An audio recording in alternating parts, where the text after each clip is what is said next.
Imeelezwa bado kuna uhaba wa madaktari bingwa na bobezi wa dawa za usingizi tiba na ganzi salama kwa watoto nchini, huku ikielezwa jitihada zinahitajika kusaidia upatikanaji wa huduma hizo muhimu kwa wahitaji. Katika mkutano mkuu uliowakutanisha wataalamu wa dawa za usingizi tiba na rais wa chama hicho nchini, Daktari Edwin Lugazi amesema hali hiyo kwa sasa madaktari bingwa bobezi wa dawa za usingizi tiba na ganzi salama kwa watoto ni 5 tu kwa nchi ya Tanzania. Huduma za usingizi na ganzi katika Tanzania bado tuko nyuma kidogo.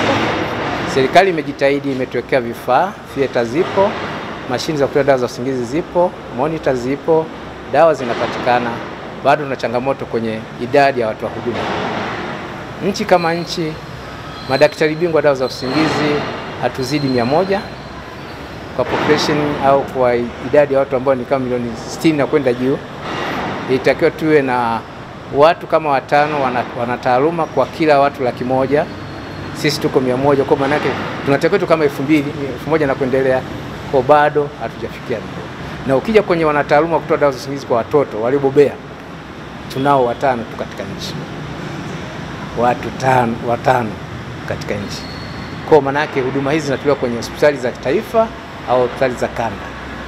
Kwa ukija kuangalia wale watoto wadogo waliozaliwa mpaka wengine ambao wanahitaji dawa za usingizi kwa ajili ya upasuaji, wengi hawapati huduma za kibingwa, hawapati huduma za specialist. Kwa kama nchi bado tuko mbali sana, tunahitaji tukimbie, tuache kutembea. Kwa upande wa baadhi ya madaktari bingwa walioshiriki mkutano huo, wamesema kutokana na upungufu uliopo kwa sasa, kuna haja ya kuandaa madaktari bingwa wengine ili kukidhi uhitaji. Wanapaswa kuandaliwa wakingali bado wanasomea ile degree yao ya kwanza.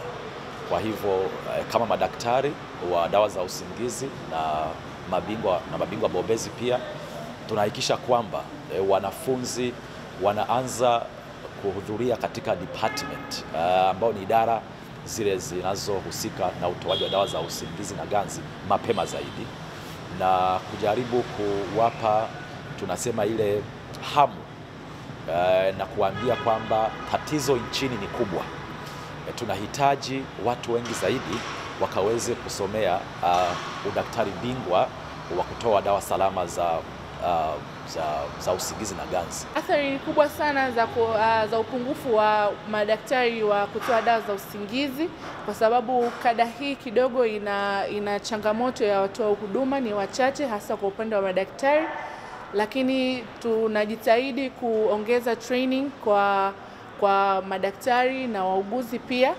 Lakini pia athari ni kubwa kwa sababu kundi la watoto wanahitaji uangalizi mkubwa zaidi kuliko kwa watu wazima.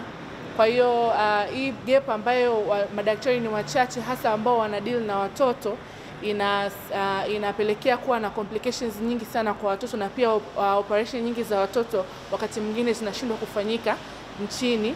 Kwa hiyo inawalazimu watoto pia kwenda nchi za nje kutafuta huduma hii ya kitaalamu ya operation na pia ya dawa za usingizi na ganzi.